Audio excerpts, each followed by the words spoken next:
श्री हरिवंश भक्तों, राधा शरण ब्लॉक के जो इंटरव्यू वाला हमारा क्रम है, उसमें क्रम में बहुत अच्छे एक हम आज इंटरव्यू आपके सामने लेकर आए हैं, जिसमें एक ऐसे व्यक्ति हैं जो उम्र में बहुत कम है, लेकिन उन्हें एक बहुत बड़ी एक यात्रा उनने शुरू करी है और उस यात्रा के मध्य में वो हमसे उनका संपर्क हुआ और वो हमारे गुरुदेव से संपर्क करने के लिए, मिलने के लिए, आशीर्वाद देने के लिए आए हैं।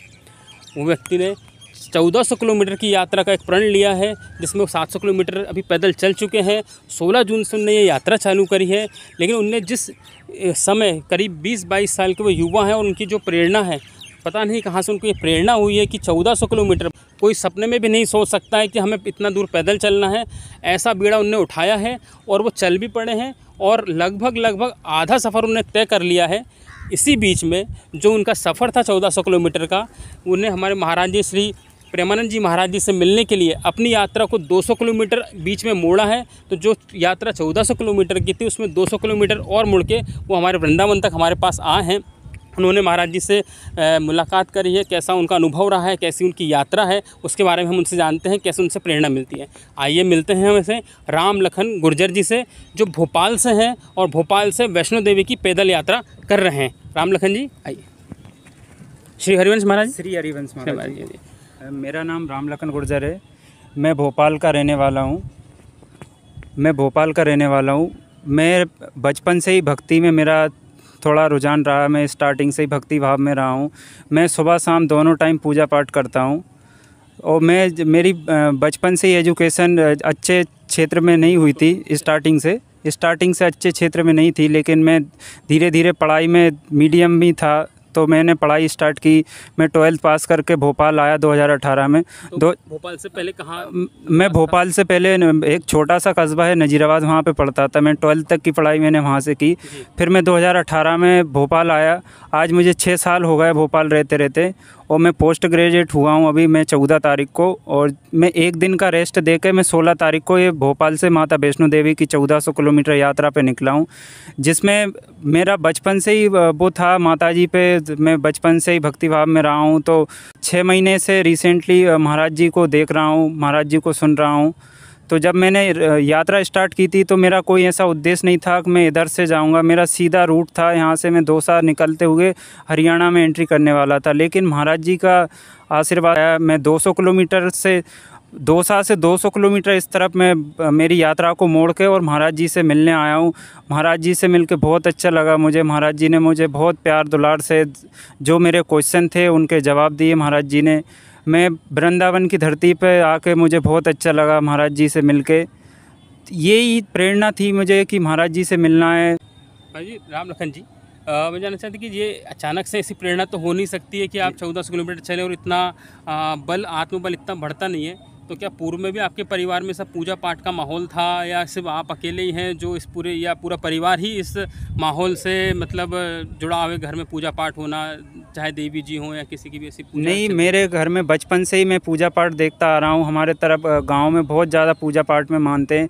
मेरे घर वाले, मेरे गांव के पास में ही एक भगवान देवनारायण का स्थान है, देव वरखेड़ी नाम से है, हमारे क्षेत्र में बहुत प्रसिद्ध है। तो वहाँ पे हर दूज के मेला लगता है, तो वहाँ पे पूरे गाँव से जो आसपास के 20-50 गांव हैं, वहाँ से सभी लोग यात्रा जाते हैं, पैदल यात्रा। तो मैं बचपन से उनके साथ, मम्मी पापा के साथ जाता था, यात्रा करता रहता था। पैदल 10-20 किलोमीटर की यात्रा थी, तो मैं स्टार्टिंग में करता था।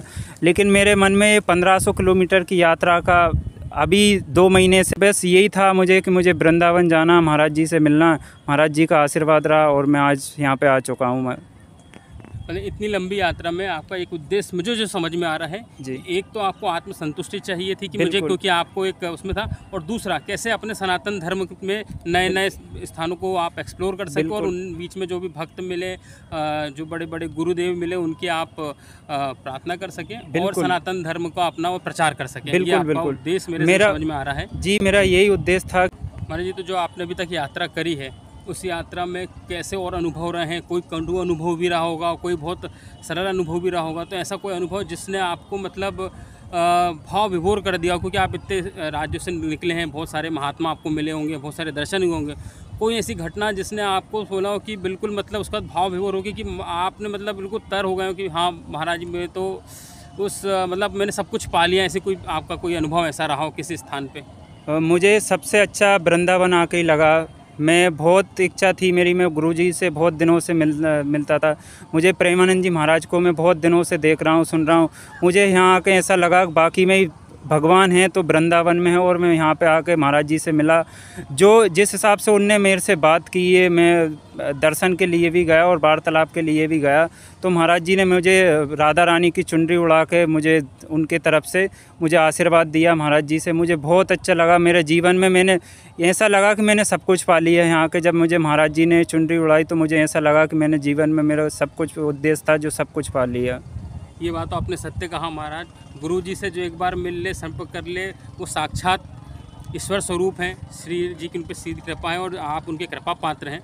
लेकिन फिर भी मेरे इसमें क्वेश्चन उठता है महाराज जी, आप इतने युवा हैं, आप तो और भी बहुत सारी चीज़ें कर सकते थे। लोग एवरेस्ट मतलब एडवेंचर करने जाते हैं, कोई गोवा घूमने जाता है, कोई कहीं फॉरेन जा रहा है, तो इस उम्र में आपने ये सब छोड़ के अचानक आपको ये इस उम्र में इस चीज़ के लिए बड़ा मतलब हूँ कि अभी कॉलेज से आप निकले, आपने बहुत सारी ऐसी लाइफ देखी होगी भोपाल, क्योंकि भोपाल में तो सब धार्मिक इतना नहीं है, वृंदावन में तो माहौल बहुत अलग है। ऐसी जगह पर जहाँ आपके दूसरा फ्रेंड सर्किल होगा जो दूसरी एक्टिविटी भी करते होंगे, पार्टीज़ करते होंगे, उस बीच में आपने इतनी युवा एज में ये प्रेरणा आपको बिल्कुल कैसे प्राप्त होगी, ये मैं इसमें बड़ा इस बारे में जानना चाहता हूँ। कि मैं लोगों को जान सकूँ, यहाँ के जो थोड़ा जा के लोगों के बीच जा सकूं, और मेरा बचपन से ये रुझान था कि मैं जाऊं लोगों के बीच, जाके लोगों को समझूं, जानूं, नेचर को समझूं, वहाँ की क्षेत्र को समझूं, क्या लैंग्वेज है वहाँ की। मैं अलग अलग प्रदेश से, मैं अभी तक टोटल 3 स्टेट पार कर चुका हूँ, मध्य प्रदेश, राजस्थान और उत्तर प्रदेश। मैं अभी तक 3 स्टेट पार कर चुका हूँ। तो मुझे बहुत सारी चीज़ मिली, बहुत सारे युवाओं से मुझे भी बहुत सीखने को मिला, बहुत सारे महाराज मिले, बहुत सारे स्थान मिले, मुझे बहुत सारी चीज़ें सीखने को मिली जो अपनी आत्मसंतुष्टि के लिए। सबसे पहले इंसान अपनी आत्मसंतुष्टि चाहता है। अगर इंसान को आत्मसंतुष्टि किसी चीज़ से मिल रहा है तो वो उसी फील्ड में जाना चाहेगा जिसमें उसको आत्मसंतुष्टि मिल रही, भले ही वो चाहे कितना ही भी हो, लेकिन जब उसको आत्मसंतुष्टि चाहिए तो वो उसमें कितना ही बड़ा कदम हो उसके लिए वो आगे बढ़ता है, कोशिश करता है।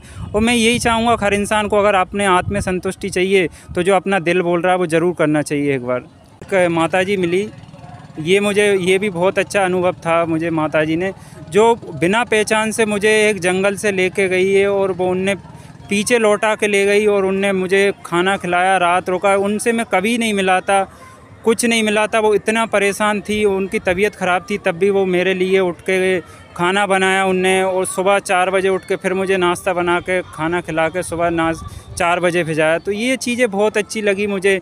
लोग बाग इतना आगे बढ़ रहे हैं, धर्म के प्रति रुचि रख रहे हैं, मुझे इतना आशीर्वाद दे रहे हैं लोग बाग, तो ये चीज़ बहुत अच्छी लगती है महाराज जी।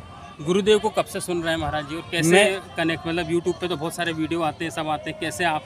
मैं गुरु महाराज से कनेक्ट हुआ हूँ जब उनकी एक रील वायरल हुई थी। महाराज जी एक छोटे महाराज जी थे जो राधा रानी की मूर्ति लेके आ रहे थे गोद में, और महाराज जी ने राधा रानी की चुनरी को ऊपर किया था, तो वो रील बहुत वायरल हुई थी। तो उस टाइम पे समथिंग 7-8 महीने हो गए उससे पहले। तो उस टाइम से महाराज जी से मैंने यूट्यूब पे सर्च किया कि महाराज जी कौन है, उनके बारे में जाना। फिर मैंने उनका चैनल मिल रहा भजन मार्ग, तो उस पर देखा मैंने। फिर मैं तब से कंटिन्यू, ऐसा कोई सा दिन नहीं जाता जिस दिन मैं महाराज जी का प्रवचन वो एकांकी नहीं सुनता हूँ। मैं बहुत दिन से महाराज जी से जुड़ा हूँ। महाराज जी, आप इतने समय से महाराज जी को सुन रहे हैं जी, उनकी बातों का आप अनुसरण भी करते होंगे जी। उनके जब से आप भी चाहे एकांतिक हो चाहे सत्संग हो सुन रहे हैं, उस सुनने के बाद आपके जीवन में क्या परिवर्तन आया है, वो कुछ सभी के साथ शेयर किया। जीवन में परिवर्तन, मेरे जीवन में सबसे बड़ा परिवर्तन ये है कि मैं किसी भी चीज़ का पहले मैं गुटखा वगैरह ये नशा हल्का करता था, लेकिन जब से महाराज जी से मिला हूँ, महाराज जी ने कहा आप नशा मत कीजिए, आप शुद्ध शाकाहारी रहिए। मैं बस एक गुटखा खाता था, तो वो चीज़ें मेरे मन में आई, मैंने सारी चीज़ छोड़ दी। और भी जो महाराज जी बोलते रहते कि आप अपने प्रति, अपने माँ बाप के प्रति अपनी सेवा करो, गुरुओं की पूजा करो, गुरुओं की सेवा करो, तो वही चीज़ उनसे मोटिवेशन आया महाराज जी से, और अभी मैं लगा हूँ अपनी यात्रा में। हमारा भी आपको बहुत बहुत धन्यवाद है, आपने हमको समय दिया, और हम चाहेंगे आपकी यात्रा जल्दी से पूर्ण हो और वापसी में भी आप यहाँ से हमसे महाराज जी से मिलते हो जाएं।